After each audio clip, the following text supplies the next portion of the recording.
Allah tahu kapan dia lahir, kapan dia mati. Kadangkala ada seorang anak, Masya Allah, tampan sekali. Ada seorang putri cantik sekali. Ini orang tuanya sudah mempersiapkan masa depan itu putri.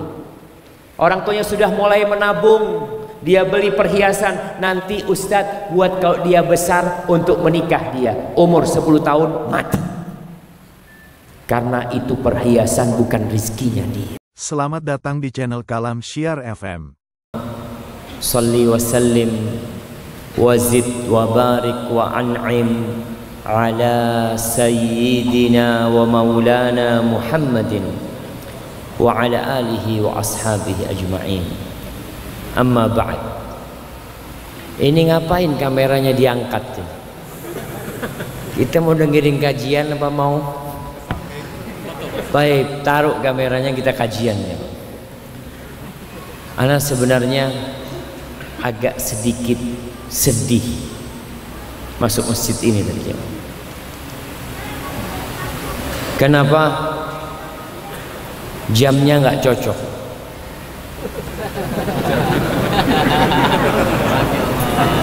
Islamic Center yang menjadi markas umat Islam, jamnya nggak cocok. Di belakang cocok, Insya Allah. Cuma ustadznya ngelihatnya ke sana, nggak ngelihat ke belakang. Khotib kalau ceramah ngelihat ke jamaahnya dia. Baik, ada satu PR umat Islam.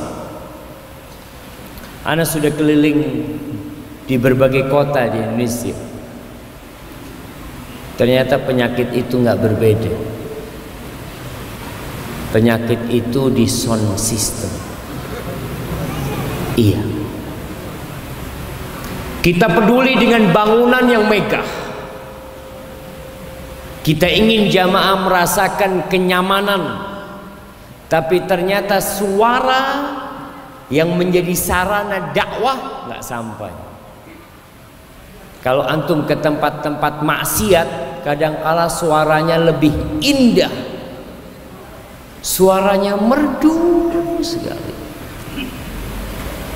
Tapi masjid, ya entah apa sebab, mungkin ada yang lupa. Maka bagi yang mau bangun masjid, nanti yang pertama dipikirkan bagaimana suara bisa sampai kepada semua yang hadir di masjid.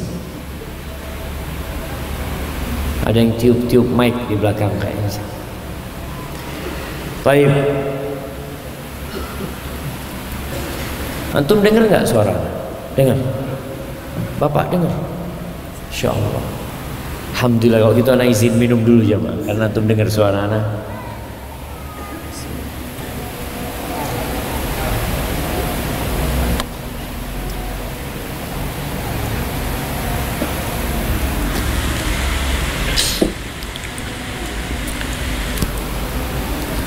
Malam ini kita akan membahas sesuatu yang menjadi perhatian semua manusia. Masalah apa? Rizki. Antum melihat sebagian orang yang hadir di sini bukan orang Lampung, tapi orang Jawa. Antum orang mana? Aslinya? Iya. Bengkulu.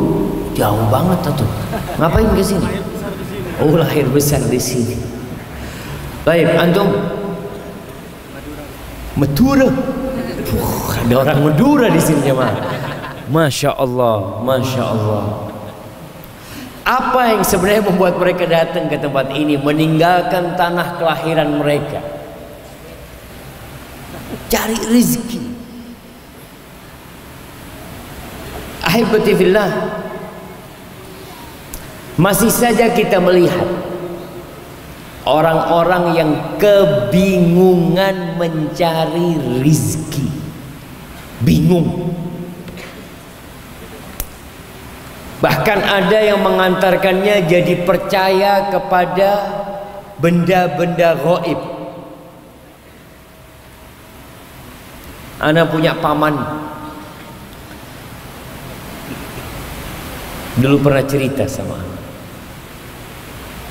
Dia biasalah orang yang jadi pikiran dia rizki.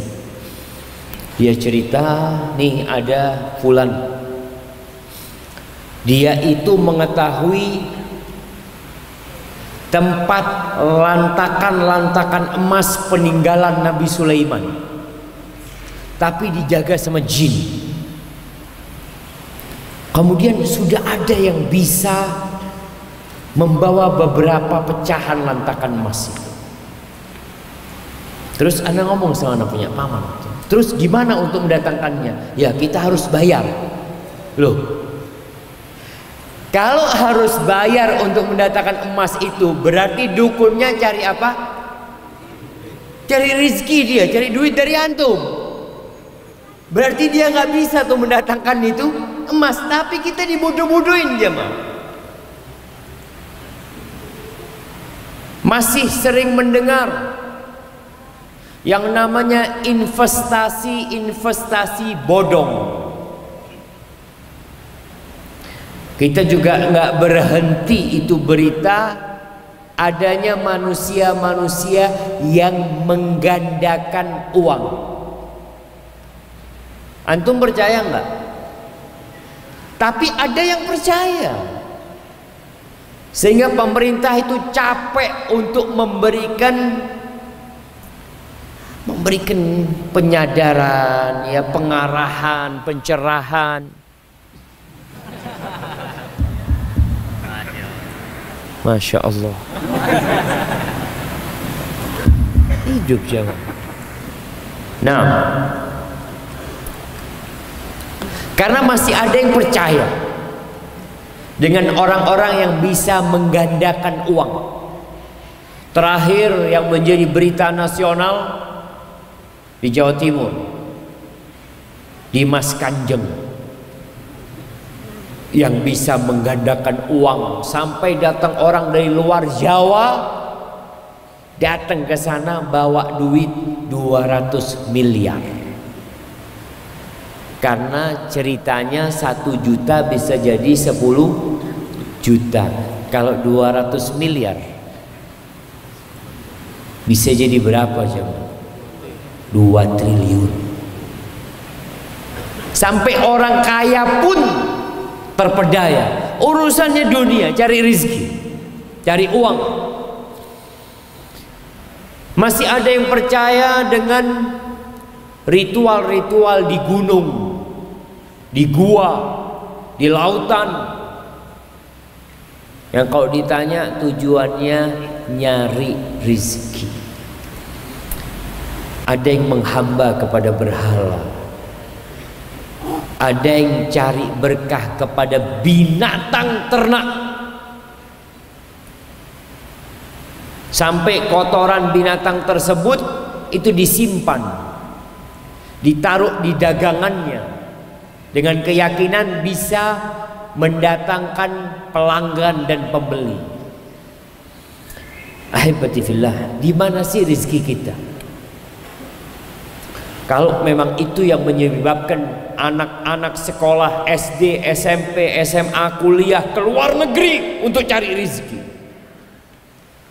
Sebagian saudara-saudara kita merantau ke Malaysia, sebagian merantau ke Taiwan, ke Korea, ke Arab Saudi. Selalu alasannya mengais rezeki. Di mana rezeki kita, jemaah? Ada orang yang pulang merantau nggak dapat apa-apa. 10 tahun di Australia, pulang ke sini jadi kuli.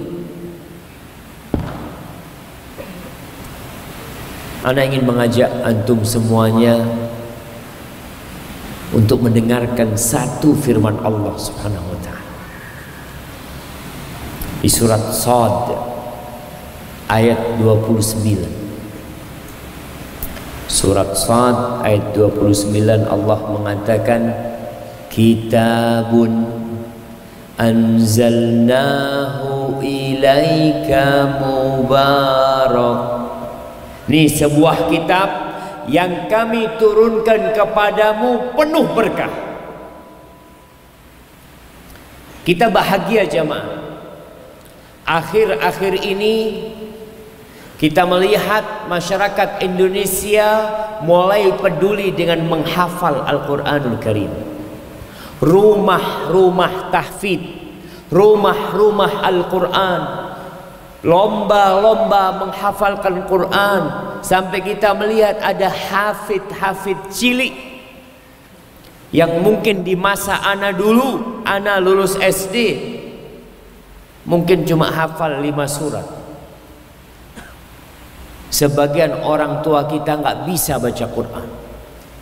Masa itu, masa sekarang malu orang nggak bisa baca Quran, anak malu. Ini Quran penuh dengan berkah. Tapi apa kata Allah? Allah mengatakan liyadabbaru ayatihi, agar mereka itu mentadabburi ayat-ayat Quran ini. Bukan hanya dibaca, bukan hanya dihafal, bukan hanya bagus-bagusan suara, bukan.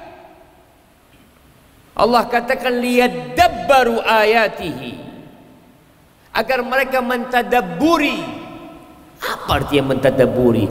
Memahami maknanya, menggali rahasia-rahasianya, dan mengamalkannya dalam kehidupan ini. Quran bukan hanya pajangan di tembok. Berapa banyak rumah umat Islam yang ada kaligrafi Arabnya. Bahkan itu menjadi simbol, ini rumahnya muslim, kelihatan itu ada kaligrafinya. Coba tanya sama yang punya rumah, apa bacaannya? Kadang-kala wallahu a'lam bishawab, tapi bagus ini Ustaz. Iya. Nah, ada yang bisa membacanya, tanyakan kepada dia apa makna dan artinya. Ahibati fillah, Allah mengatakan liyadabbaru ayatihi, agar mereka mentadabburi itu ayat-ayatnya, bukan hanya membacanya. Sering kita menghadiri acara yang dimulai ya sebelum kita mendengarkan atau masuk kepada acara inti, kita akan mendengarkan ayat-ayat Quran. Ya, kita diperintahkan untuk mendengarkan Al-Quran yang dibaca. Tujuannya supaya kita mentadabburi. Penuh berkah, iya. Tapi kalau engkau,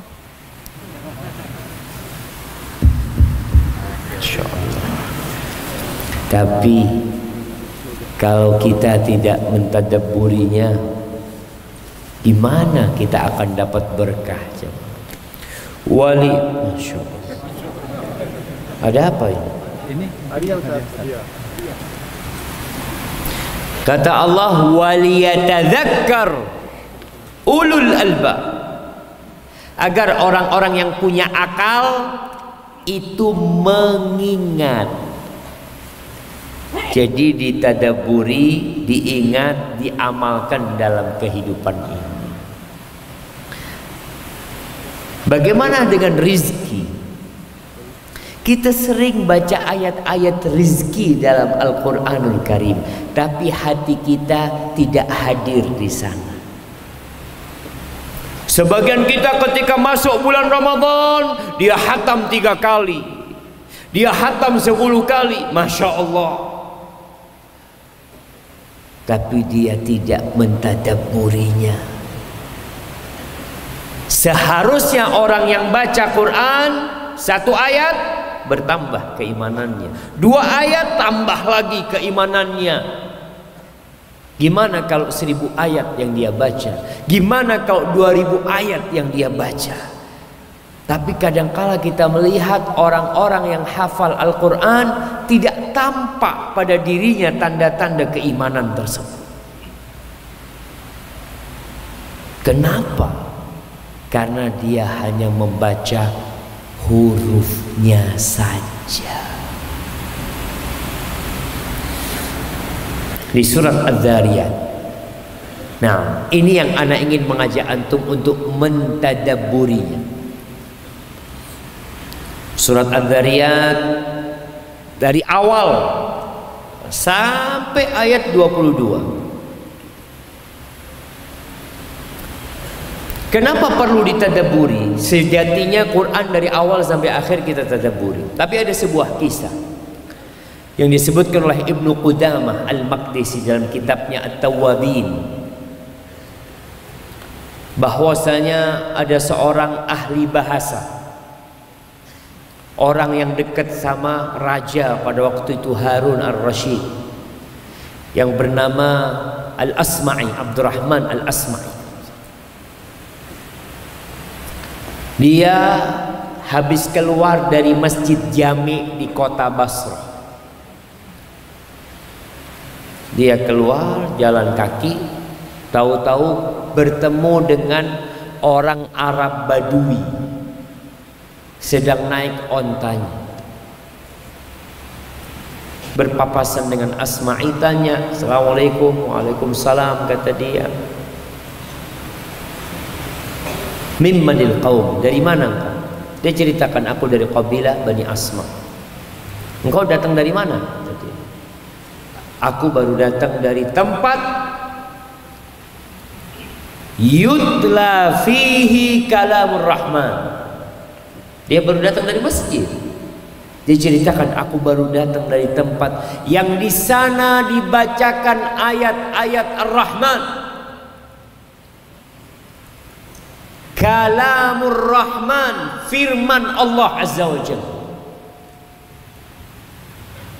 Orang Badui ini bertanya, "Awalir Rahmani kalamun yatluhul adamiyun?"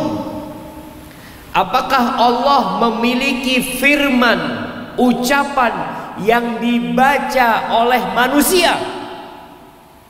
Berarti dia nggak pernah dengar Quran. Sekarang Masya Allah, di setiap tempat kita bisa buka Quran.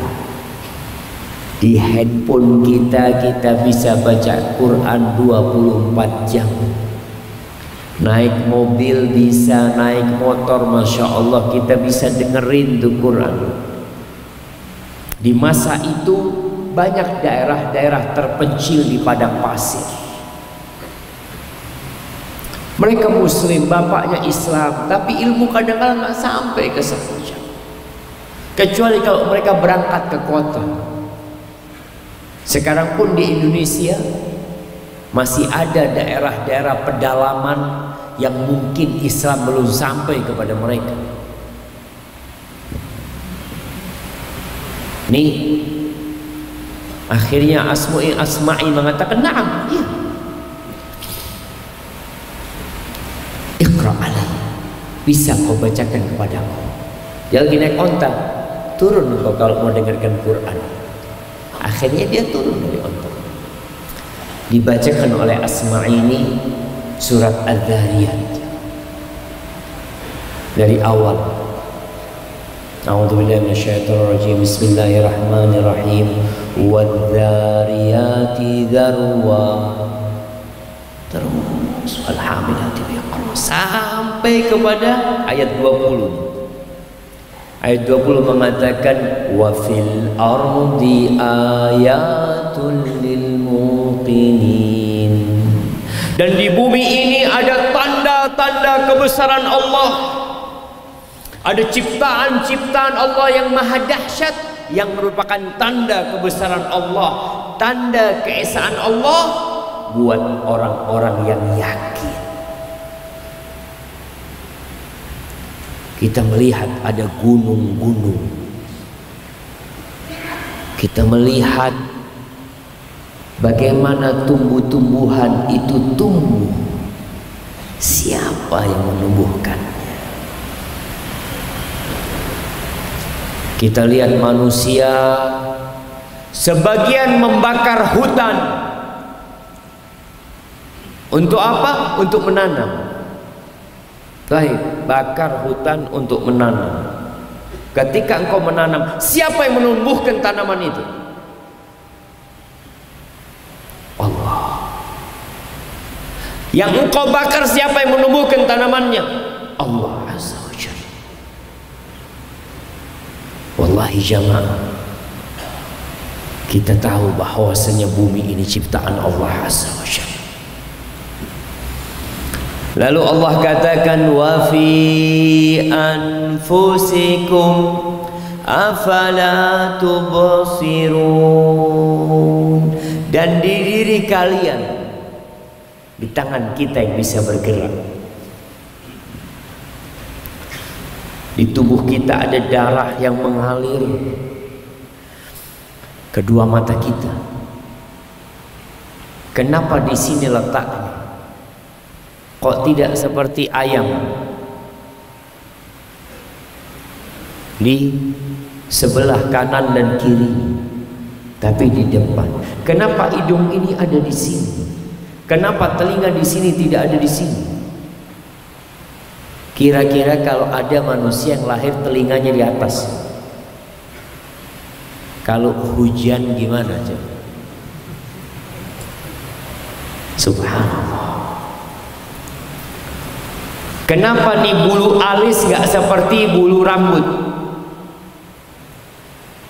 Kalau bulu alis antum seperti bulu rambut, setiap berapa hari antum cukur? Aduh, dia cukur lagi, cukur lagi. Subhanallah. Antum lihat kuku antum. Kenapa kuku itu kok terus baru? Terus tumbuh keluar, kita potong keluar. Kenapa gigi kok gak seperti kuku? Kira-kira kalau tumbuh gigi antum seperti kuku, subuh antum bangun mangap jemaah. Kenapa? Karena giginya tumbuh tambah panjang. Subhanallah.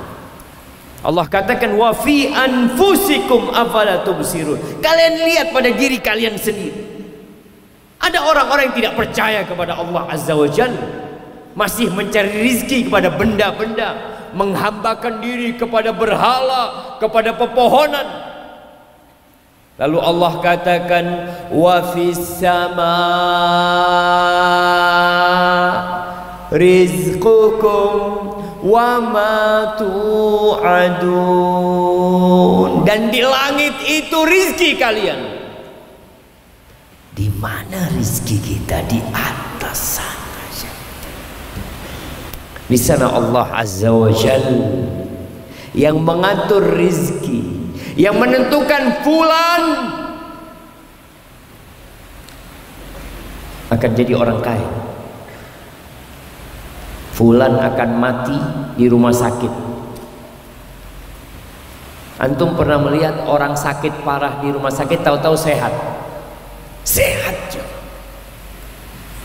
Keluarga pada senang semua lihat bapaknya sehat. Awak dipuji Allah. Ibu kepingin apa ibu? Ibu kepingin apa? Ibu kepingin kelengkeng nak. Masya Allah. Siap ibu. Bawa kelengkeng satu keranjang. Ibunya makan 2 biji mati.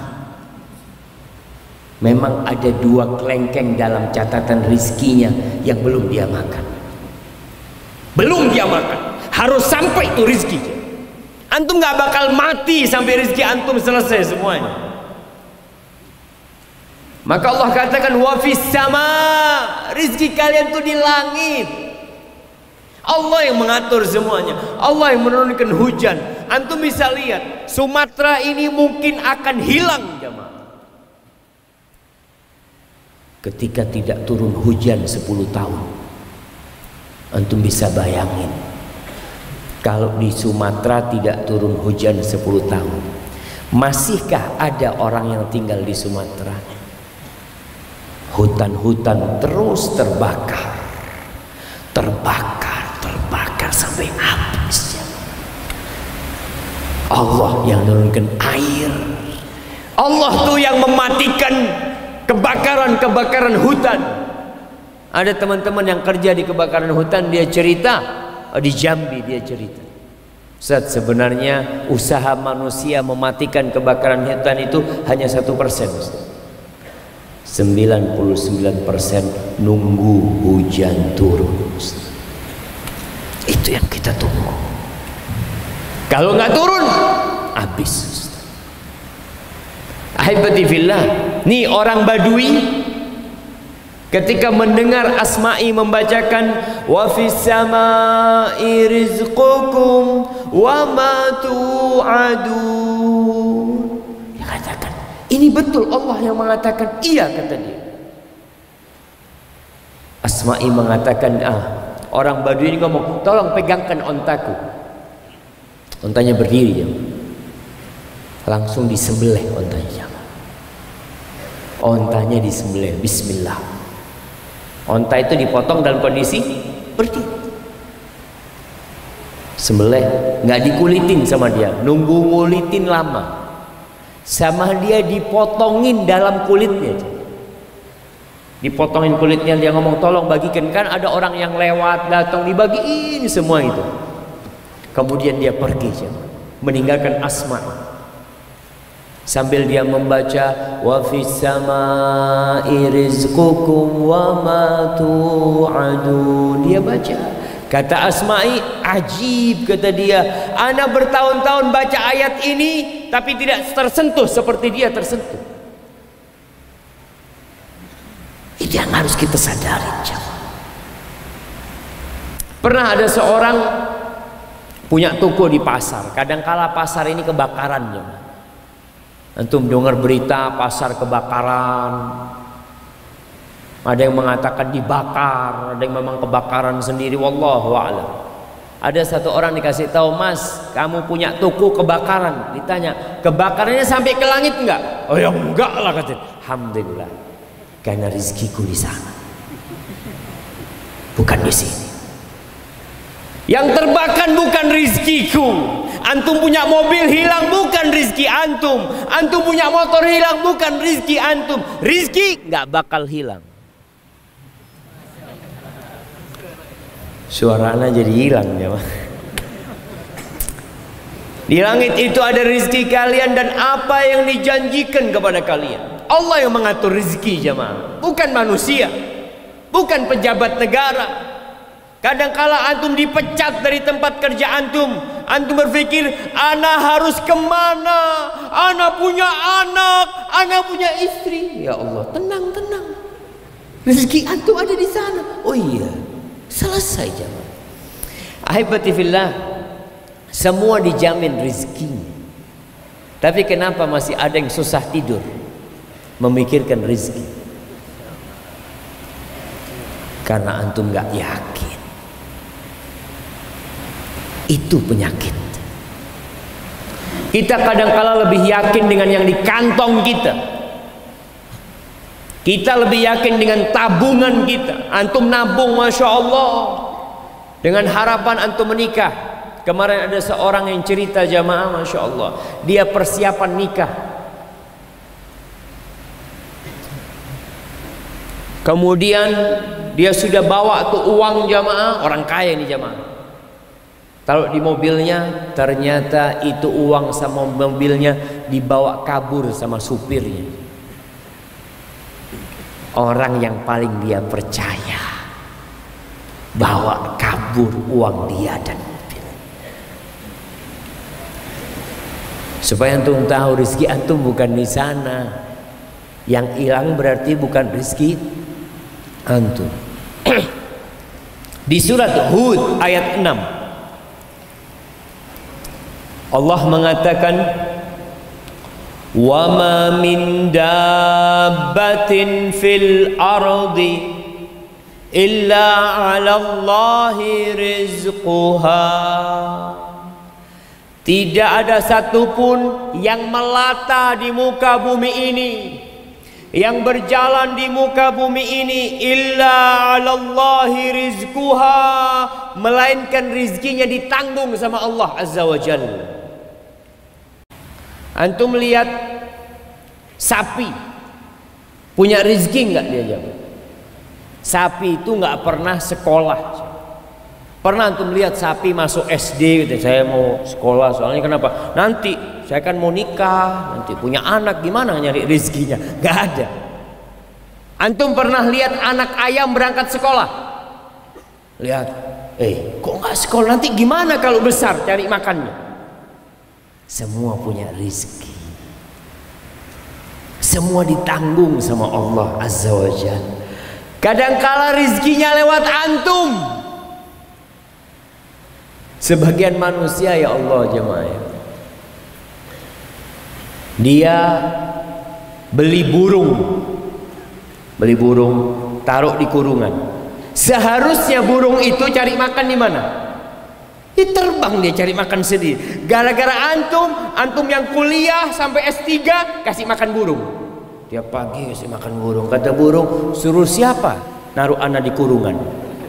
Seharusnya anak cari makan sendiri. Dan itu yang terjadi dengan manusia. Semuanya ditanggung rizkinya sama Allah Subhanahu wa ta'ala. Semut pun, ikan pun. Datang manusia kasih makan ikan. Kalau ikan itu mungkin bisa percaya, ya suruh siapa engkau naruh anak di kolam. Coba ditaruh di sungai. Kan engkau tidak pernah kepikiran ngasih makan anak. Tapi memang rezeki itu ikan lewat kita. Kita yang kasih makan. Tapi tanggungan Allah semuanya.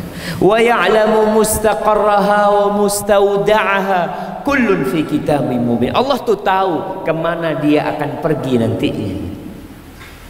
Allah tahu kapan dia lahir, kapan dia mati.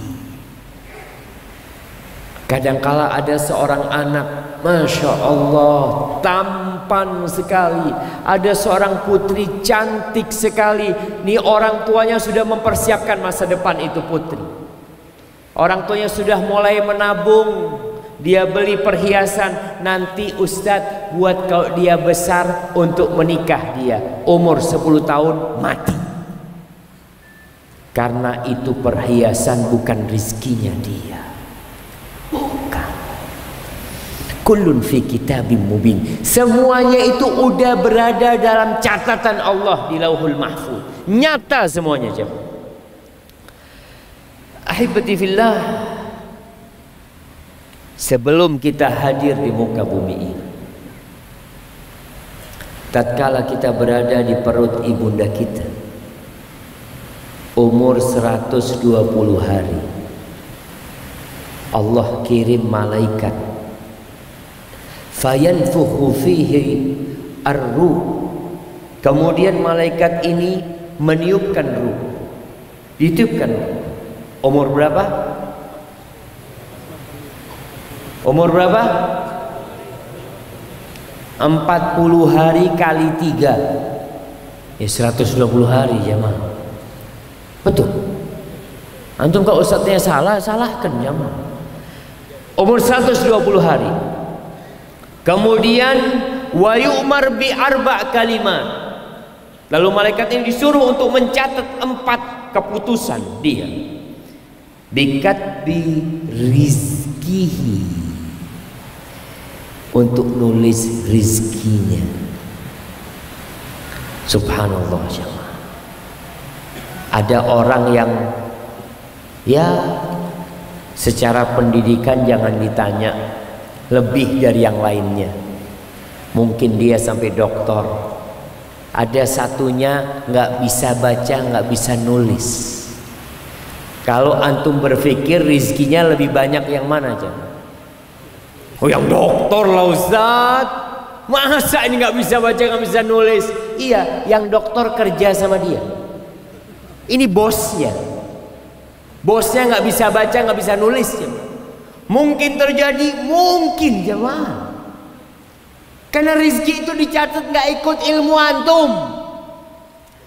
Jangan dipikir kalau antum kuliah rizkinya lebih banyak. Antum pernah lihat di sebuah restoran yang punya itu lulus SD, yang kerja lulus SMA. Kerja harus pakai ijazah, daftar dia kesana. Yang punya nggak pernah pakai ijazah buka usaha. Rizki. Bukan berarti anak katakan kalau gitu nggak usah belajar, Ustaz. Belajar. kita diperintahkan untuk menuntut ilmu, tapi konteks kita berbicara rizki, supaya jangan sampai antum putus asa ketika antum kuliah S2 melihat fulan yang lulus SMA sukses, antum tidak sukses. Dia lulus SMA, bisa punya usaha ini itu, subhanallah. Itu bicara rizki. Ada menteri yang tidak lulus SMA, iya, mantan menteri tidak lulus SMA, punya pesawat. Yang nyupir pesawat harus kuliah, supaya bisa nyetir pesawatnya dia. Ahibati fillah, yang pertama ditulis rizkinya, yang kedua ajalnya, yang ketiga amalnya, kemudian nasib dia. Dia masuk surga atau masuk neraka. Semuanya udah ditulis. Iya. Terus tugas kita beramal. Antum jangan, kalau sudah ditakdirkan Ustaz terus ngapain Ustaz? Ya kerja antum. Antum jangan melihat ada air di depan antum, kan udah ditulis ana akan haus atau tidak haus. Ini ada air, ya minum airnya kalau haus. Artinya kita diperintahkan untuk menjalankan sunnatullah dalam kehidupan ini. Ahibati fillah, ketika kita yakin bahwasanya yang mengatur rizki itu Allah Azza wa Jalla, kalau seluruh penduduk bumi ini berkumpul untuk menghalangi antum mendapatkan rizki antum, ada orang yang Masya Allah antum kepingin kuliah, seluruh orang di kampus kepingin antum tidak diterima. Kalau Allah tentukan antum diterima, antum diterima. Rasulullah SAW menanamkan iman ini kepada para sahabat. Terus jamaah, siapa yang bisa menghalangi rezeki kita? Ya nggak ada, kecuali yang di atas sana. Kita selesai sholat baca doa, baca zikir, Allahumma la mani'a lima a'tait wala mu'tiya lima mana. Ya Allah, nggak ada yang bisa menghalangi apa yang Engkau berikan,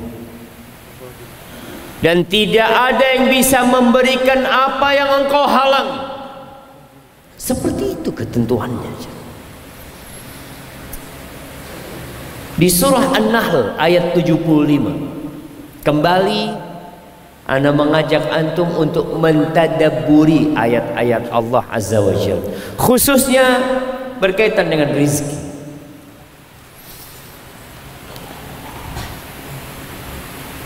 Nah,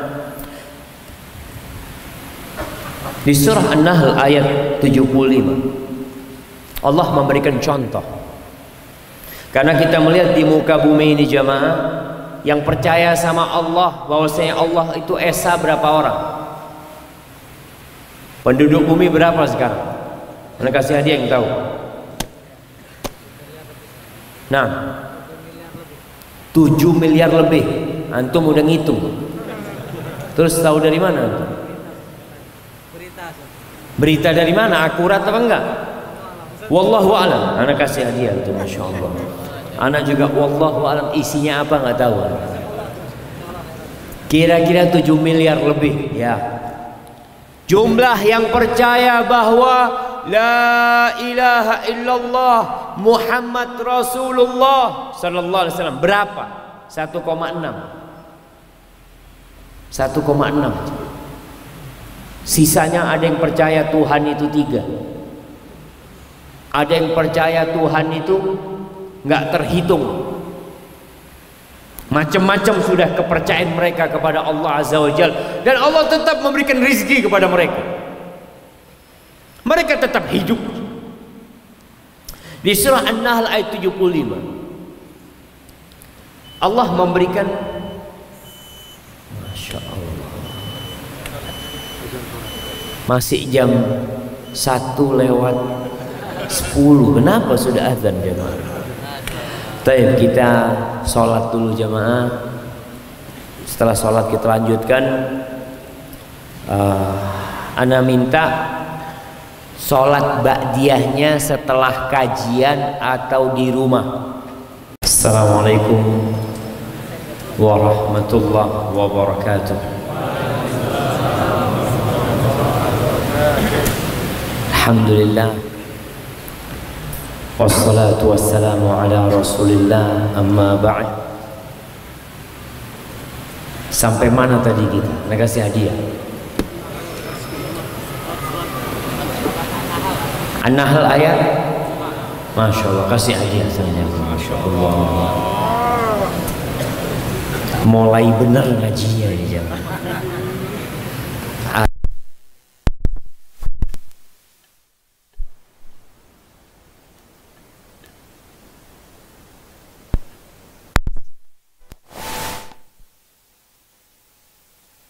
Serius, bawa buku, dia catat.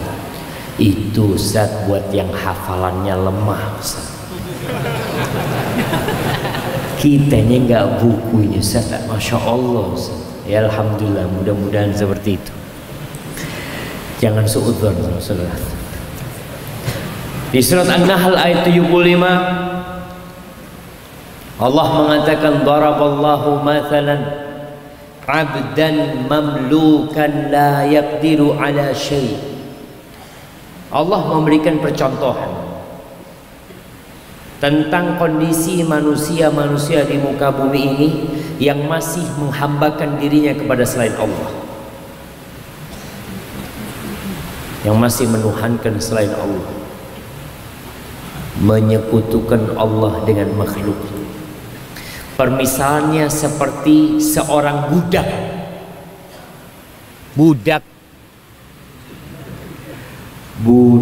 Alhamdulillah, kayaknya memang budak, hamba.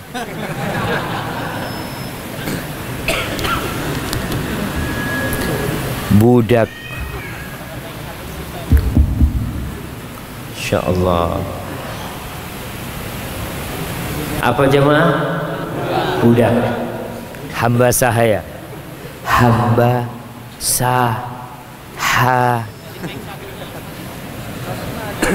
sama aja mix satunya.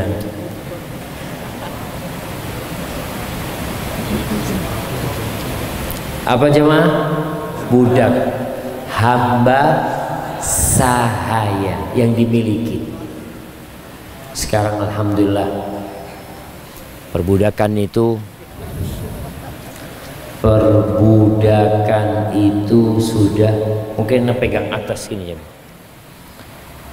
Perbudakan itu sudah, Masya Allah. Ini yang diadab jamaahnya apa ustadznya?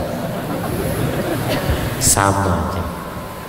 Antum dengarkan beberapa kata, sebagian kata hilang. Budak hamba saya, la yaqdiru ala syai', yang nggak mampu berbuat apa-apa. Budak, dia itu hanya melaksanakan perintah. Itu budak. Itu budak. Nggak punya apa-apa, nggak punya wewenang, nggak bisa melakukan apa-apa kecuali sesuai perintah bos atasnya.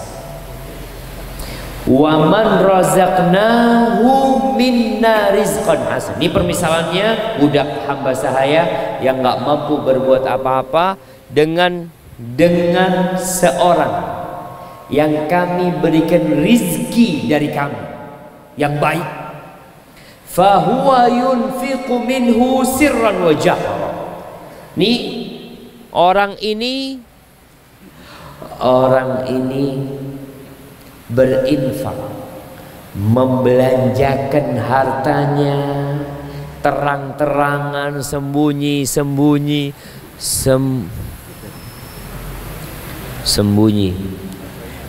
sembunyi-sembunyi.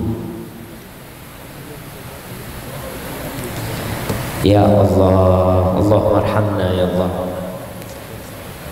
Sabar Ustaz, mungkin rizkinya Ustaz memang segitu. Ya, betul, kita yakin sama rizki kita.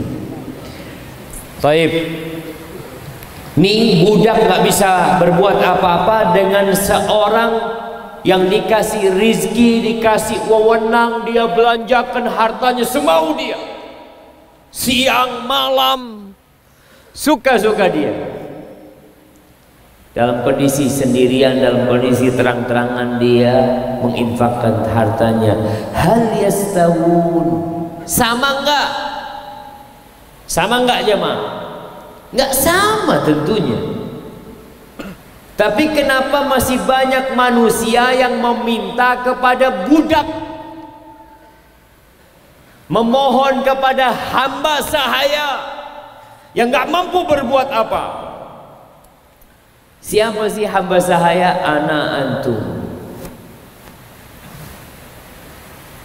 raja, raden, presiden, kapolri, kapolda, kapolres, menteri-menteri, semua orang-orang penting itu jamaah budak. Allahu Akbar, semuanya budak. Hamba saya nggak punya wewenang apa-apa nih. Jangan menentukan nasib orang, jangan menentukan nasib orang. Nasib sendiri nggak bisa. Nasib sendiri dia nggak bisa menentukan. Kok mau menentukan nasib orang? Nih Allah mengatakan la yastawi, masa sama? Tapi tadi kita singgung di antara 7 miliar lebih, ternyata ya hampir 6 miliar yang masih meminta kepada hamba sahaya, kepada budak, kepada benda-benda yang mereka tidak mampu dan tidak punya kekuasaan apa-apa. Ahibati fillah, kembali kepada rizki. Di mana rizki kita? Wa fis samaa'i rizqukum wa fis samaa'i rizqukum wa ma tu'adun. Di sana tuh rezeki kalian yang dijanjikan kepada kalian di sana. Ada yang dengan bekerja keras, tak kenal siang atau malam, banting tulang, sebagian mencuri, sebagian merampok, sebagian membunuh bapaknya sendiri untuk mendapatkan rezeki. Dia pikir di situ letak rezeki.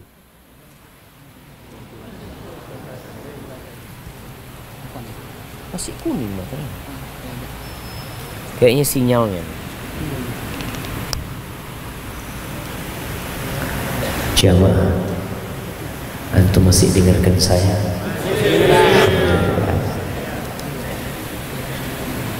Kemarin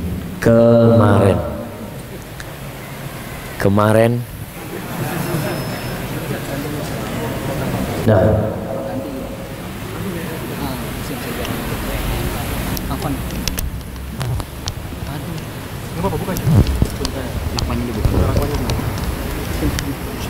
Kali baterainya yang bagus, ini baterainya bagus. Oh bener bagus baterainya.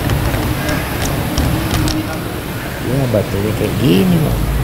Mustafa punya baterai bagus.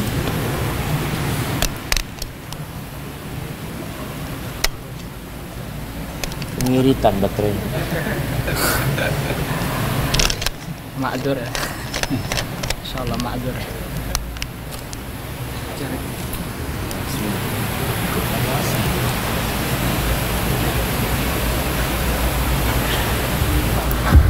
Masya Allah, baterai baru sama aja ya.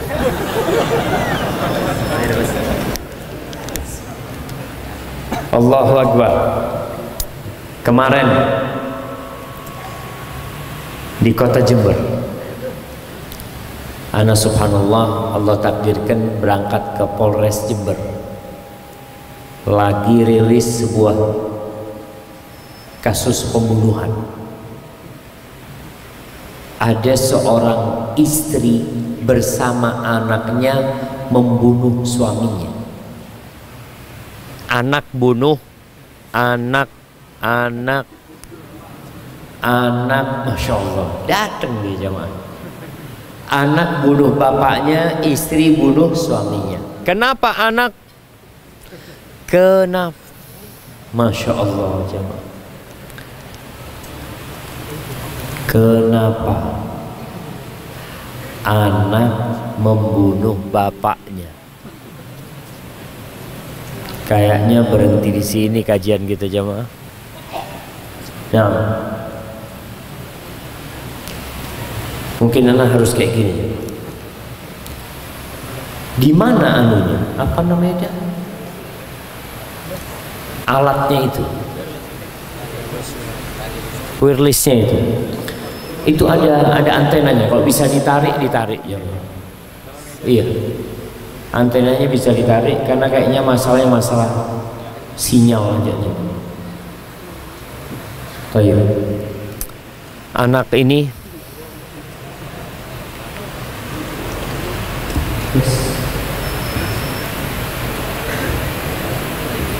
iya, udah ditarik. Alhamdulillah jemaah. Alhamdulillah. Tetap alhamdulillah. Apapun yang terjadi, alhamdulillah. Nih anak bunuh bapaknya karena bapaknya itu punya kebun kopi. Bapaknya punya kebun kopi. Hasilnya per tahun kira-kira 147 juta. Si anak ingin menguasai warisan ayahnya, dibunuh ayahnya. Kira-kira dia dapat 140 juta, nggak dapat. Dapat apa? Penjara. Kemungkinan seumur hidup sang anak akan dipenjara. Supaya kita tahu, kalau antum ingin rizki, minta sama yang di atas sana. Allahumma rzuqna wa anta khairur raziqin. Ya Allah, berikan kepada kami rizki ya Allah. Kerja keras, na'am, tapi ingat, jangan pernah bersandar sedikit pun kepada sebab. Sebab itu hanya usaha kita jalanin. Terus bersandarnya sama Allah dong. Sebab kita disuruh menjalaninya. Kata Rasulullah sallallahu alaihi wasallam, "Lau annakum tawakkaluna 'ala Allah haqqa tawakkulihi." Kalau kalian bertawakal kepada Allah dengan sebenar-benarnya tawakal, la razaqakum kama yarzuqut thair.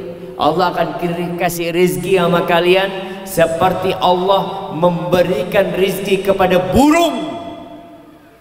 Tawakal bukan berarti tidak bekerja. Seperti burung. Taghdu khimasan wa taruhu bitanan. Burung itu setiap pagi keluar lapar. Antum pernah lihat burung nyangu makanan di malam hari? Dia siang cari makanan, kemudian taruh kantong, dia bawa ke sarangnya. Nanti sebelum subuh, ya bisalah sebelum kerja makan dulu, nggak ada. Pagi keluar lapar, pulang kenyang. Dia tawakal sama Allah Azza wa Jalla. Besok kalau rezekiku ada, pasti datang. Ada sebagian burung tidak pernah kembali ke sangkarnya, ke sarangnya, karena dia mati, rezekinya habis. Artinya kita jangan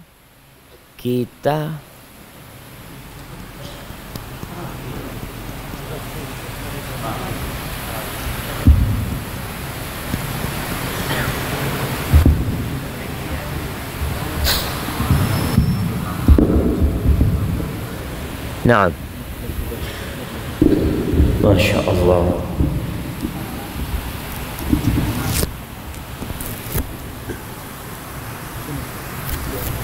Sa'id.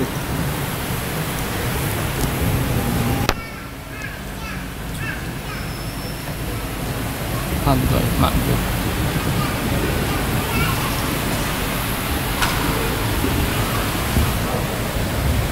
Masya Allah, suaranya terdengar. Alhamdulillah. Sampai mana kita? Sampai burung. Artinya kita nggak boleh bersandar kepada sebab. Bersandar kepada sebab, kita bersandar kepada Allah Azza wa Jalla. Karena buktinya kenapa nggak boleh bersandar ke sebab? Ya kita lihat, sebab itu tetap akan menjadi sebab. Yang memberikan rezeki tetap Allah Azza wa Jalla. Buktinya ada dua orang yang sama-sama melamar kerja. Yang satu diterima, yang satu ditolak. Dua orang ini sama-sama usaha. Yang satu sukses, yang satu bangkrut. Padahal semua sebab sudah dia jalankan. Ahibati fillah, kita selalu berbaik sangka sama Allah Subhanahu wa ta'ala. Kalau antum daftar kerja ditolak, mungkin Allah sediakan rezeki yang lain. Karena rezeki itu bukan hanya ya jadi pegawai. Di negeri kita ini paling rame itu daftar jadi PNS. CPNS itu calon PNS, subhanallah jemaah. Kemarin ana juga melihat di kantor polisi itu banyak perempuan laki pada motokopi. Anak ngapain mereka ini? Oh, mereka sedang ngambil apa? Masya Allah. Siapa yang kemarin ngambil SKCK? Antum. Udah daftar kerja? Udah diterima? Masih belum pasti diterima ya? Nggak apa-apa, anak kasih hadiah buat antum. Nah, ini jelas nyampe sama antum. Itu mudah-mudahan rezeki antum itu. SKCK ngurus itu karena persyaratan oke. Sebagian orang persyaratan lengkap ditolak. Terus gimana Ustadz ya? Anak harus seperti apa? Wa fis samai rizqukum wa ma tu'adun. Di sana rezeki antum, bukan di tempat kerja antum. Nih, ada seorang syekh bercerita tentang sebuah sekolahan, madrasah. Madrasah, tahu-tahu kepala sekolahnya ganti. Ketika kepala sekolahnya ganti yang baru, mensyaratkan semua pekerja ini dulu jemaah itu harus tanda tangan absen, kapan datang kapan pulang, tanda tangan. Subhanallah, tukang kebunnya, tukang kebun, tukang bersih-bersih itu nggak pernah tanda tangan. Dipanggillah sama kepala sekolahnya, kamu kenapa kok nolak peraturan yang baru, suruh tanda tangan? Kata dia, nggak, mohon maaf, saya nggak bisa nulis, memang buta huruf dia. Marah kepala sekolahnya, gimana di sebuah sekolahan ada pekerja yang nggak bisa baca dan nulis? Kata dia, kamu keluar. Dia ngomong, Pak, kerjaan saya nggak ada hubungan sama baca nulis. Kata dia, kerjaan saya nggak ada hubungannya dengan itu, dan bertahun-tahun saya kerjakan tugas saya dengan baik, nggak ada komplain.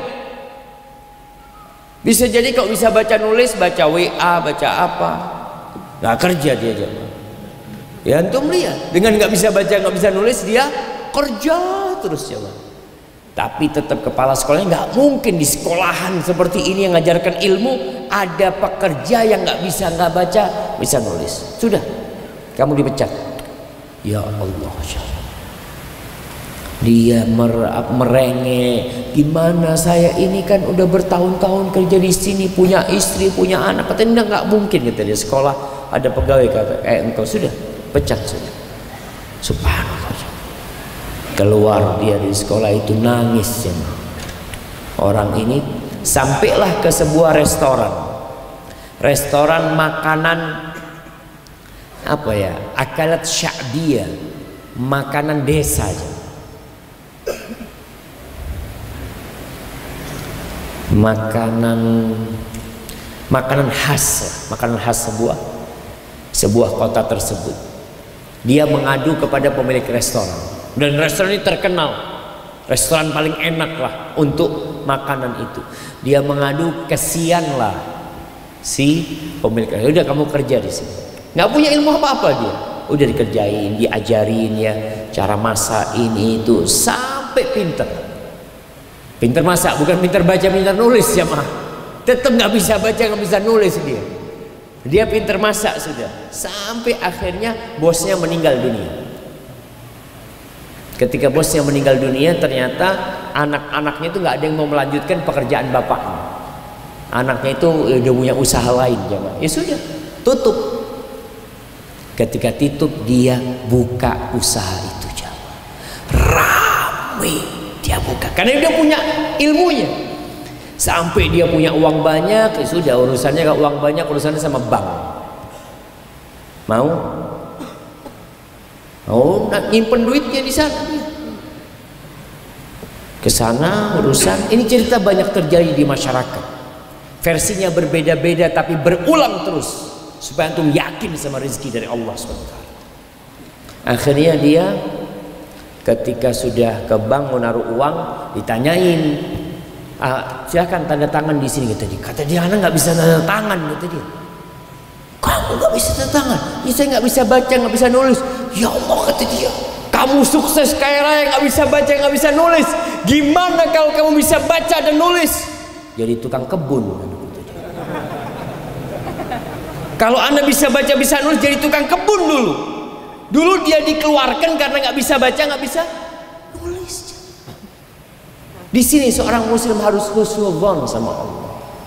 Ketika antum di PHK, ketika antum daftar kerja di tempat ini ditolak, nggak diterima, mungkin antum memang harus usaha sendiri. Dan antum kalau lihat jamaah, orang-orang yang kaya raya itu hampir tidak ada yang pegawai. Kalau pegawai kaya raya dicurigai. Iya, yang kaya pengusaha. Karena kalau pegawai antum tahu ya udah makan gaji antum. Makan gaji yang halal, gajinya gajinya 5 juta, ada ceperannya 10 juta haram. Kadangkala seperti itu. Maka Allah mengatakan dalam sebuah hadis qudsi, ana inda dhanni 'abdi bi, aku tergantung prasangka hambaku kepadaku. Falyadunna bi ma syaa, hendaklah dia berprasangka kepadaku, terserah dia. Maka kita harus berprasangka baik sama Allah Subhanahu wa taala. Rasulullah sallallahu alaihi wasallam diusir dari kota Mekah. Diusir. Para sahabat Nabi diusir dari kota Mekah. Mereka berangkat ke kota Madinah. Ngapain di kota Madinah? Sebagian sahabat nggak tahu mau kerja apa. Sebagian tidur di masjid. Kira-kira 70 sahabat Nabi tidur di masjid, nggak punya rumah. Sekarang tulisannya masjid, dilarang tidur di masjid. Ya memang nggak boleh lah itu. Cuma kalau nggak ada tempat, masjid itu ya Islamic Center.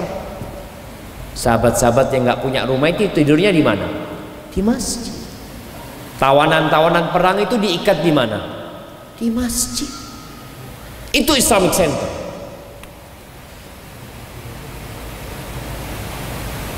Sampai Madinah, ya udah, ada yang jadi pengembala kambing. Abdurrahman bin Auf yang kaya raya di kota Mekah, sampai Madinah nggak punya duit. Ini ada sebuah prinsip dalam agama kita yang kita mulai melupakannya. Al-mu'akhah.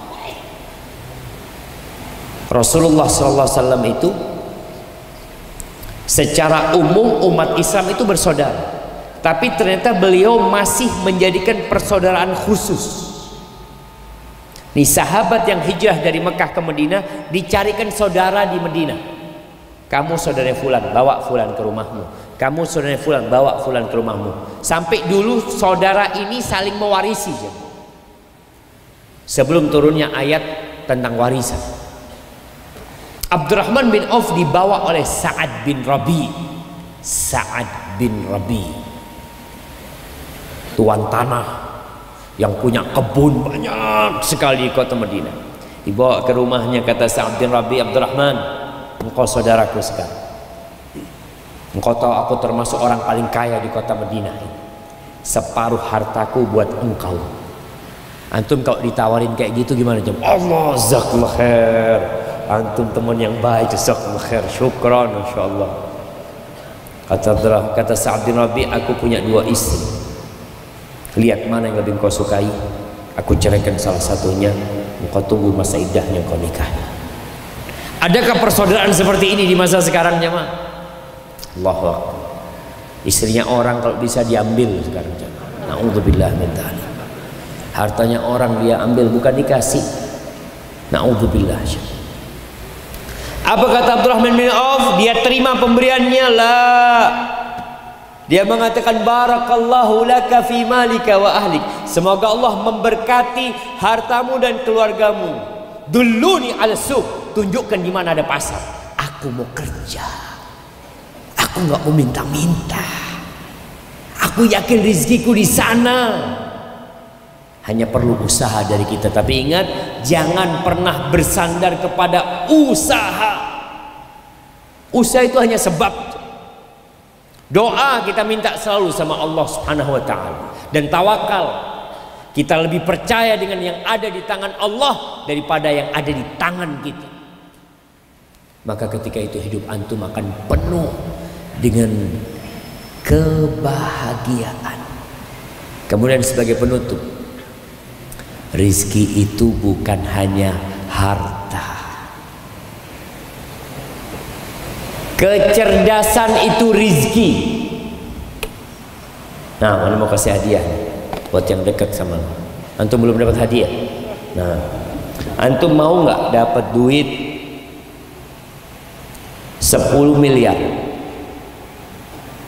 tapi antum bodoh?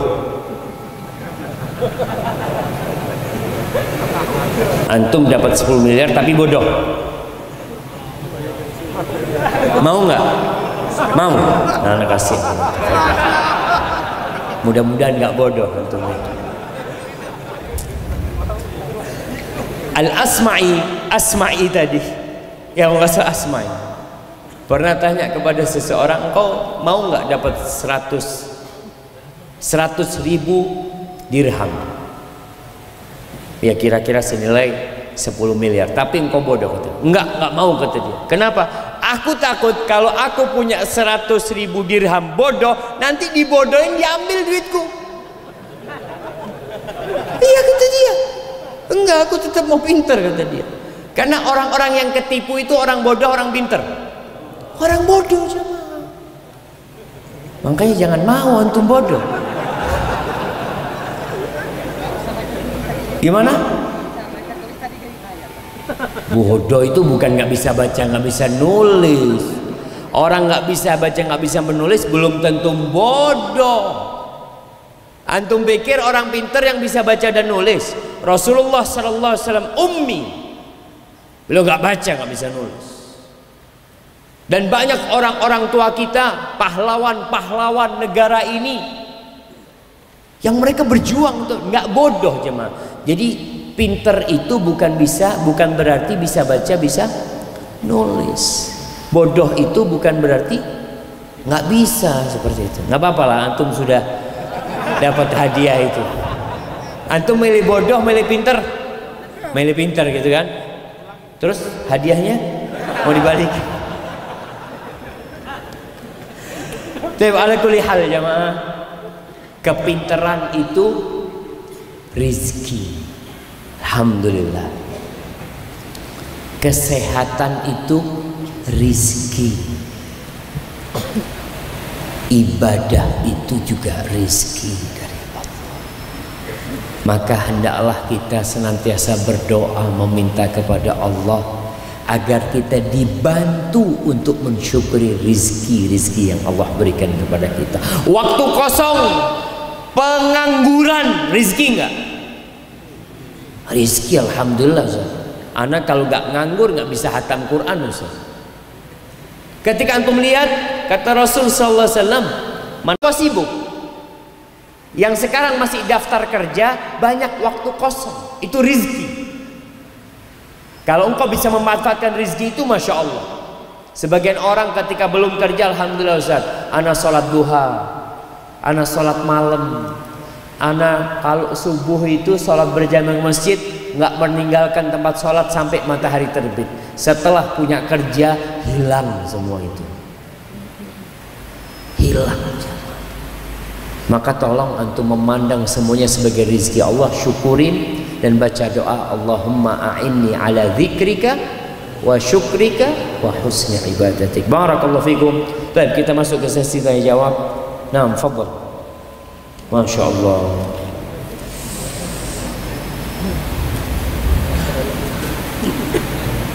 Apakah manusia bisa mendapatkan rizki melebihi apa yang telah ditakdirkan Allah? Sebelumnya disebabkan ketakwaan dia. Jamaah, kita tuh nggak tahu berapa takdir rizki kita. Tapi yang jelas Allah mengatakan waman yattaqillah yaj'al lahu makhraja. Barang siapa bertakwa kepada Allah, pasti Allah kasih solusi. Wa yarzuqhu min haitsu la yahtasib, dan Allah akan kasih rizki dari arah yang tidak disangka-sangka. La yaruddul qada illa du'a. Tidak ada yang bisa menolak takdir kecuali doa. Dan doa itu pun dari takdir Allah Subhanahu wa ta'ala. Antum bertakwalah kepada Allah. Sekali lagi, rizki itu bukan harus harta jemaah. Ada orang yang sudah bertakwa kepada Allah kok miskin hidupnya Ustaz. Dia di sop pertama selalu Ustaz. Jangan ditanya tentang bacaan Quran dia, tapi hidupnya miskin Ustaz. Fulan nggak pernah meletakkan keningnya di masjid. Sholat cuma 2 kali setahun Ustaz. Idul Fitri, Idul Adha, kaya raya Ustaz. Supaya antum paham bahwasanya rizki itu bukan hanya harta.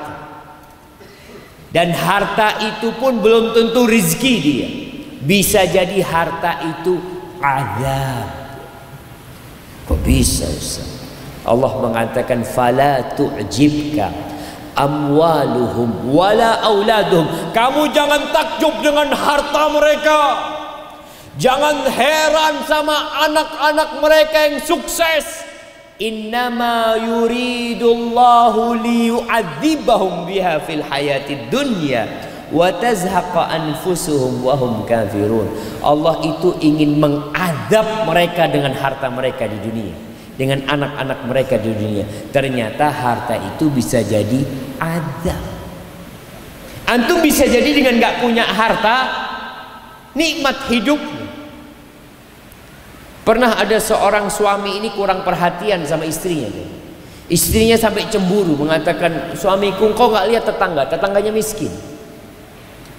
Karena miskin, tetangganya sore hari bisa kumpul ya, makan gorengan, ini itu nikmat. Sampai istrinya kepingin hidup seperti itu. Ngomong sama suami yang kaya raya ini. Suaminya tahu, oh ini balak ini, tetangga ini. Dia datang ke tetangganya. Mau nggak engkau? Aku kasih modal usaha. Oh mau, kata dia. Buka usaha. Sama kayak dia, jarang di rumah akhirnya. Supaya antum paham. Ternyata lebih banyak hartanya, ada rizki yang berkurang dari dia. Maka tatkala antum bertakwa kepada Allah, antum lihat kok ana rasa belum ada perubahan di ekonomi ana Ustaz. Tapi bisa jadi rizki antum di tempat yang lainnya. Antum bisa kumpul sama keluarga, itu rizki. Antum bisa makan enak, rizki. Ada orang kaya raya aja, terkaya di dunia, nggak bisa makan sate guling, kolesterol, nggak bisa. Tiap pagi harus keliling alun-alun. Kenapa Pak? Iya, jantungnya sudah lemah, kata dokter. Yang ini ada kuli bangunan, alhamdulillah saya masih bisa makan 3 piring. Rizki dia jemaah, rizki. Tadi Jadi kalau bicara rezeki, Allah akan menambah rezeki, meluaskan rezeki dengan silaturahim. Iya, nah, tapi sejatinya semua sudah ditentukan sama Allah SWT. Tugas kita menjalankan perintahnya, menjauhi larangannya, dan tidak menjadikan sebab sebagai sandaran kita. Enggak. Sebab ini ya karena disuruh sama Allah. Kalau enggak, ya ada orang menikah 2, 3, 4, terus dia nikah kepingin punya anak, cerai lagi, nikah lagi, nggak punya anak. Ya, subhanallah. Dia usaha, tapi ternyata tidak ditakdirkan punya anak. Tapi sekali lagi kita harus husnudzon sama Allah SWT. Assalamualaikum warahmatullahi wabarakatuh. Saya mau bertanya Ustaz, mana yang lebih penting, mendahulukan memberi rezeki pada istri atau pada orang tua? Kalau bicara nafkah, seorang anak itu memberikan nafkah kepada orang tuanya dan memberikan nafkah kepada istri. Jangan dua hal ini ditabrakkan. Ada seorang suami, kalau antum merasa tidak bisa memberikan nafkah kepada istri, jangan menikah. Karena Rasulullah SAW ketika menyuruh anak-anak muda menikah, siapa yang disuruh menikah? Yang punya kemampuan. Yang tidak punya kemampuan, kata Allah, falyasta'fifil ladzina la yajiduna nikahan. Yang nggak mampu sudah nahan diri, jangan nikah dulu. Paling nggak engkau puasa. Tapi kalau engkau mampu silahkan menikah. Konsekuensinya engkau memberikan nafkah kepada istrimu. Orang tua juga kita kasih nafkah. Dan jangan takut kalau antum kasih nafkah sama orang tua rezeki antum berkurang. Enggak. Apa kata Rasulullah SAW? Man ahabba an yubsata lahu fi rizqi, yang ingin diluaskan rezekinya, dipanjangkan umurnya, sambung rahimnya. Dan ketika orang-orang bertanya kepada Nabi SAW tentang nafkah, yas'alunaka madza yunfiqun, mereka bertanya kepadamu tentang apa yang mereka infakkan dan kepada siapa mereka berinfak. Qul ma anfaqtum min khairin falil walidain wal aqrabin wal yatama wal masakin. Katakanlah, harta yang kau miliki yang paling berhak mendapatkannya adalah orang tuamu, walil walidain. Baru setelah itu kerabatmu, istri dan yang lainnya. Artinya suami punya tanggung jawab. Ingat, yang nggak mampu menikah jangan menikah. Terus gimana Ustaz? Udah kebelet, ya puasa, jaga diri, seperti itu. Wallahu a'lam bishawab. Saya seorang istri dan ibu dari satu anak.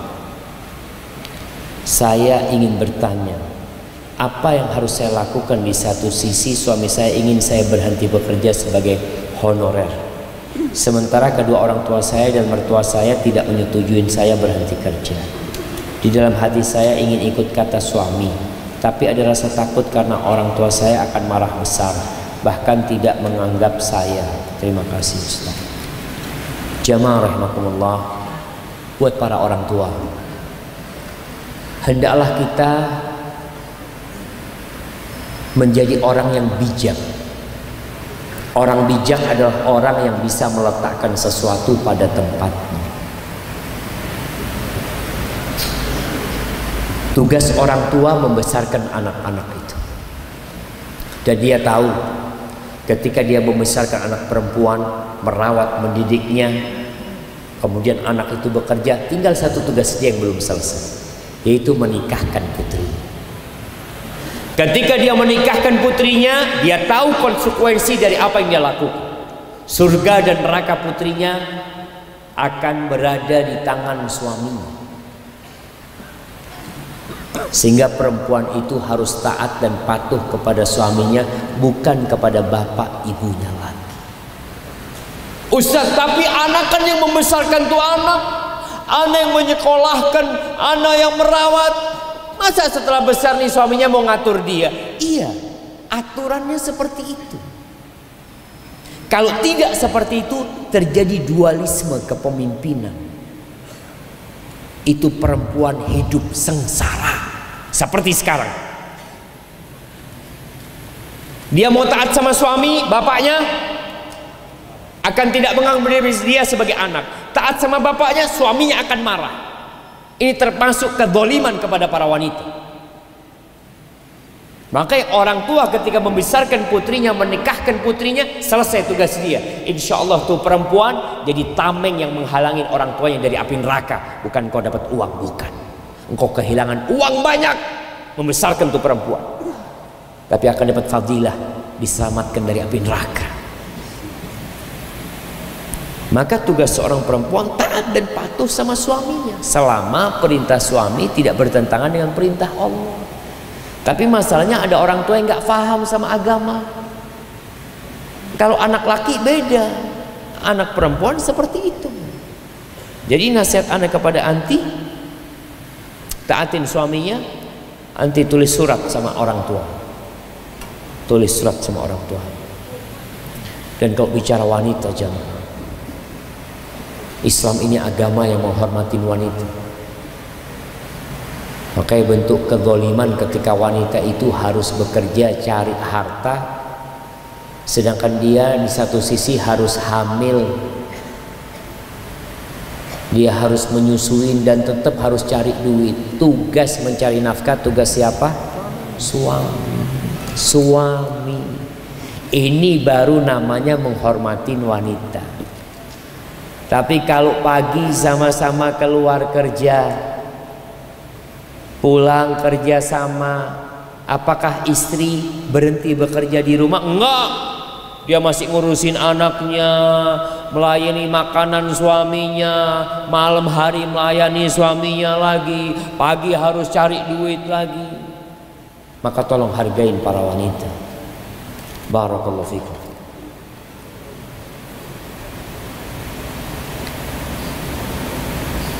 Assalamualaikum Ustaz, saya wanita,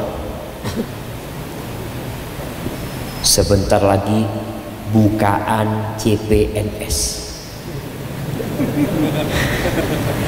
Saya ada hasrat ingin daftar sebagai penjaga tahanan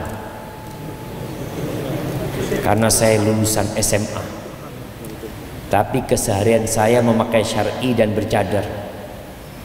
Saya ingin jadi pegawai sipir karena ingin membuat orang tua cukup. Tapi saya ragu, apakah jalan saya benar dengan mendaftar CPNS ini dan meninggalkan cadar dan pakaian syar'i saya, atau saya lanjutkan kuliah saya dan yakin saya akan dapat rizki dari Allah Subhanahu wa taala. Haibati fillah, kalau bicara sebagai sipir penjara wanita, maka dia ya nggak pakai jilbab pun boleh ketika bersama-sama wanita yang lain. Dia buka cadarnya silahkan ketika bersama para wanita lain. Ana jadi ingat, rame kemarin ini ada apa istilahnya, cross hijab. Hati-hati. Yang di sana bagian perempuan, kalau semuanya perempuan buka cadarnya. Kalau ada yang nggak buka cadarnya, lihat mungkin ada kumisnya. Nah, jamaah, ana rasa buat ukhti yang bertanya, ada banyak hal, banyak cara untuk mencari rizki dari Allah SWT. Yang pertama tadi yang kita bicarakan, yakin rizki itu dari Allah SWT. Itu tumbuhkan di diri kita keyakinan tersebut.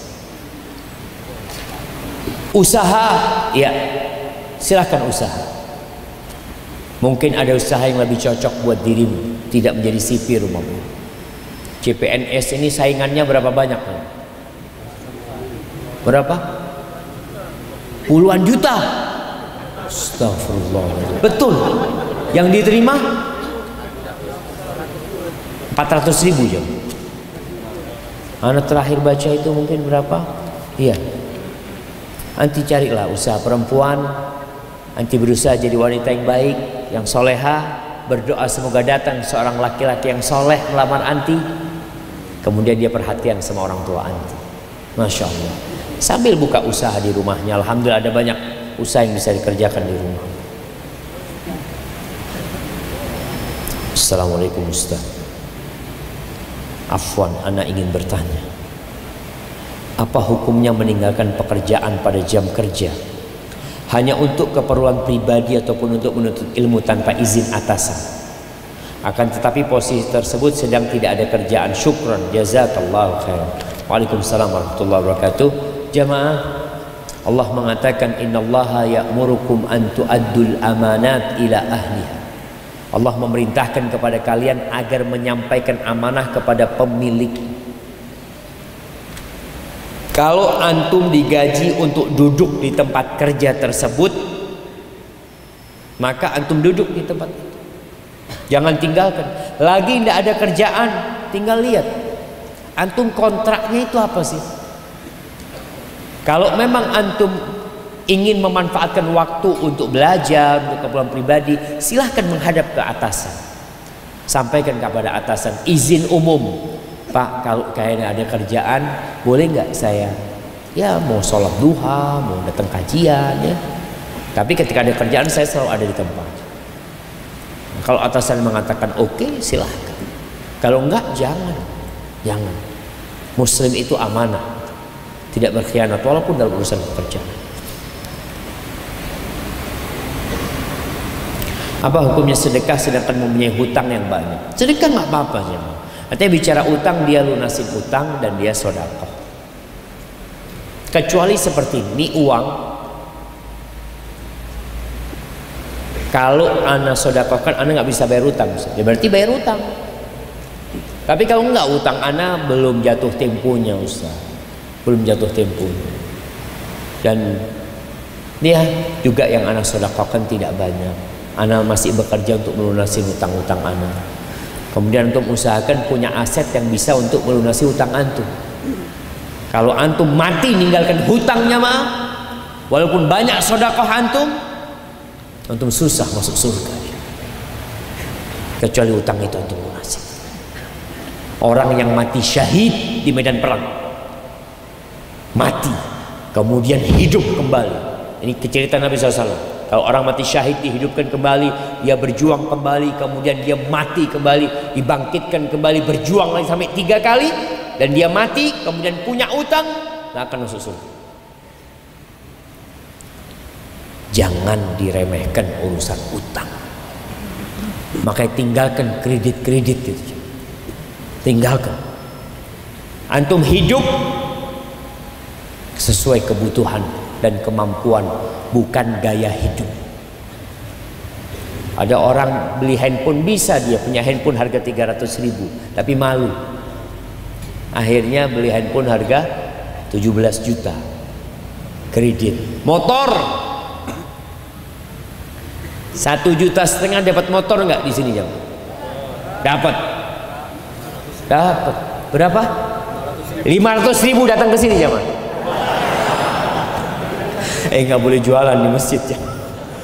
Nah, ada motor 1 juta lah dapat lah, masih enak lah. 1 juta itu memang mungkin kalau antum pakai motor itu satu kampung pada ngeliatin antum semua. Siapa ini? Itu kesempatan dilihatin orang kampung. Assalamualaikum. Untuk ucapkan salam sama mereka. Berkah tuh motor. Sampaikan, Pak, ndak utang ini Pak. Itu yang baru masih tunggu 3 tahun lunas. Nah, mati ninggalkan utang itu bahaya. Maka tolong jangan biasakan berhutang. Usaha pun jangan pernah mengatakan kalau nggak utang nggak bisa usaha. Kemana Allah kamu mengatakan itu?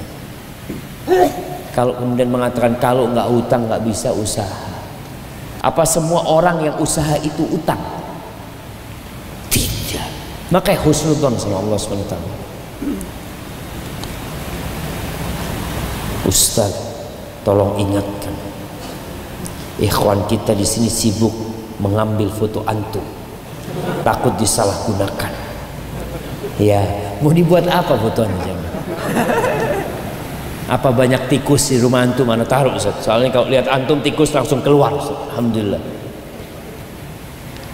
Tolong jangan disalahgunakan. Dan buat apa jemaah?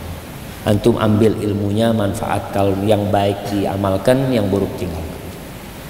Jadi kalau urusan foto-foto kadang-kala antum jadi dosa juga buat antum. Karena riya. Ana sedang kajian Ustaz Syafiq. Hati-hati. Niatnya dijaga. Bismillah Ustaz, mohon nasihat. Jam berapa udah jemaah? 20. Baik, 10 menit lagi jemaah ya. Ana lihat antum sudah pada ngantuk, pada lapar. Antum udah makan belum?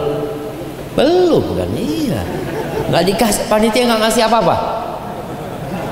Ngasih apa panitia? Air dikasih? Alhamdulillah, alhamdulillah. Ustaz, mohon nasihat motivasi bagi pencari rezeki kerja agar di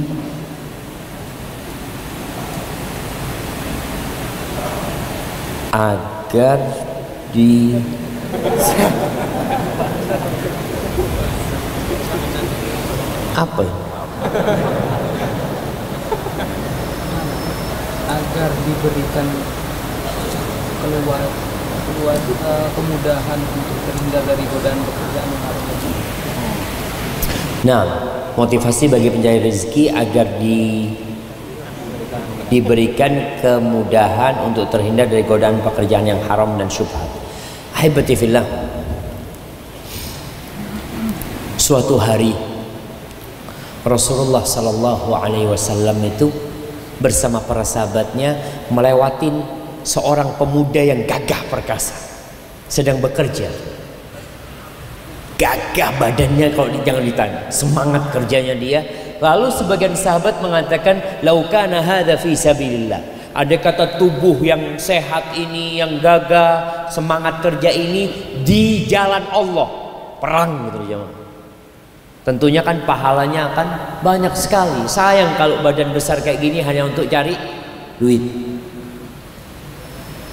Apa kata Rasulullah SAW? In kana kharaja yas'a ala abawaini syaikhaini kabirain fahuwa fi sabilillah. Kalau motivasi orang ini keluar kerja mencari rezeki untuk memberikan nafkah kepada kedua orang tuanya yang sudah sepuh, maka dia terhitung fi sabilillah. Kalau dia ini keluar berusaha kerja yas'a ala auladin lahu sighar, untuk kasih nafkah kepada anak-anak yang masih kecil, fahuwa fi sabilillah, maka dia di jalan Allah. Kalau dia keluar bekerja untuk menjaga kehormatan dirinya supaya tidak minta-minta, supaya tidak ngambil milik orang lain, dia untuk mencukupi dirinya dengan yang halal, fahuwa fi sabilillah.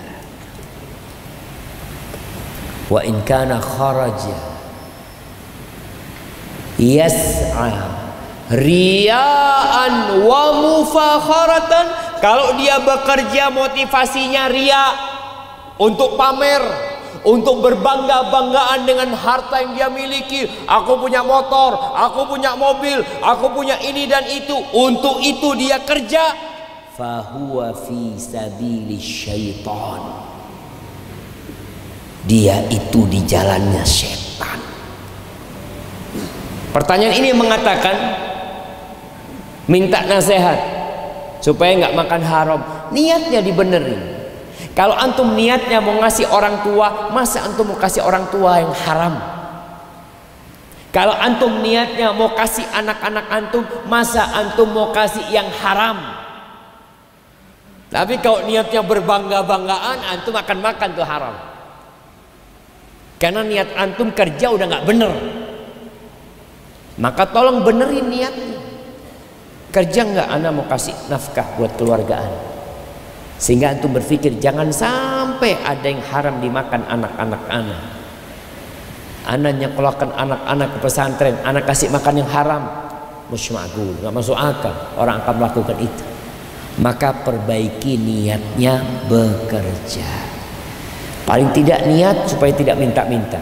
Anak niat kerja supaya bisa menikah, Ustaz. Alhamdulillah. Tapi kalau niat untuk berbangga-banggaan, itu yang banyak terjadi, jemaah.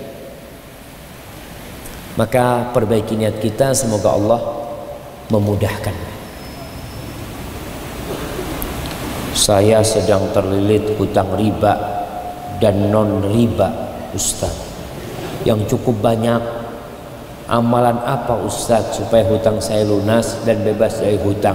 Ya antum bayar, lunas kalau antum bayar. Sahih jemaah, kalau dibayarin lunas, selesai. Ini kan masa antum nggak bayar.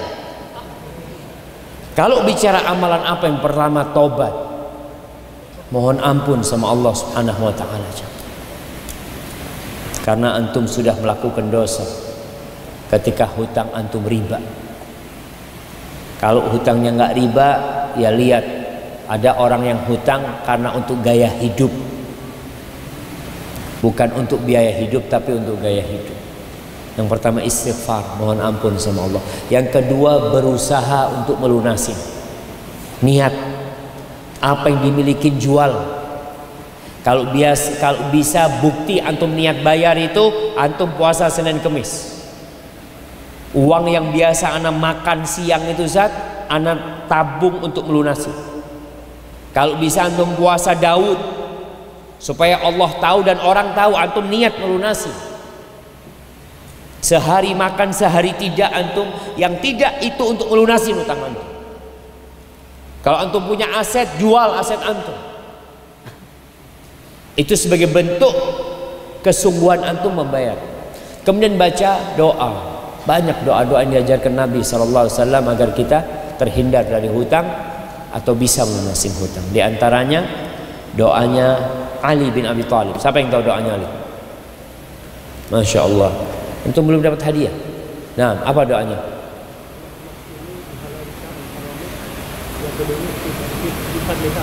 Antum punya utang? Oh, Masya Allah. Makanya hafal doanya. Apa-apa aja. Allahumma kfini bihalalika an haramika wa aghnini bifadlika amman siwa. Ya Allah, cukupkan aku dengan yang halal darimu ya Allah, sehingga aku tidak makan yang haram. Dan kayakan aku dengan karuniamu ya Allah, sehingga aku tidak butuh dengan selainmu ya Allah. Itu jamaah, benar-benar bertawakal kepada Allah. Kita tuh kadang kala, oh kayaknya fulan bisa bantu, oh kayaknya fulan bisa bantu, oh anak punya lobby, anak punya link, anak punya kenalan, anak. Oke, sebab itu silahkan, tapi jangan bersandar kepada sebab. Bersandar tidak, menjadikannya sebab, ya memang itu sebab, tapi bersandar sama Allah Azza wa Jalla. Nah, terakhir nih, ada sebuah kisah seorang syekh yang cerita, entah ana sudah ceritakan sama antum di beberapa kajian yang ceritakan. Ini ada fulan yang di PHK, dia cari kerjaan sampai 3 bulan nggak dapat sudah. Akhirnya ketemu dengan syekh. Dilihat wajahnya cemberut, ya merenung, ya kelihatan lah. Orang kalau punya utang itu kelihatan wajahnya. Coba antum lihat yang di sebelah antum. Oh ini fulan kayaknya punya utang. Atau dia di PHK. Iya, nampak di wajah dia, nggak bisa sembunyikan. Syekh itu kayak gimana? Engkau udah dapat kerjaan? Belum Syekh. Ana sudah ngomong sama kenalan ana punya orang dekat di sana, lobby sana, semuanya cuma janji-janji. Syekh. Sampai hari ini, ya belum ada jawaban, belum ada panggilan. Syekh itu ngomong, kenapa engkau tidak ketuk pintu Allah Subhanahu wa ta'ala? Coba kau salat malam terus minta sama Allah. Iya Syekh. Lihat jamaah, ada orang yang yakin fis sama, rizkinya ada di atas sana. Ada orang yang lebih berat hatinya sama usaha. Akhirnya orang itu Masya Allah sholat malam itu sholat malam, besoknya sholat malam. Keesokan harinya setelah dia sholat malam, pagi itu dia keluar dari rumahnya. Biasa mau ke tempat-tempat lowongan kerja, keluar dari rumahnya, ada rizki di tempat ini.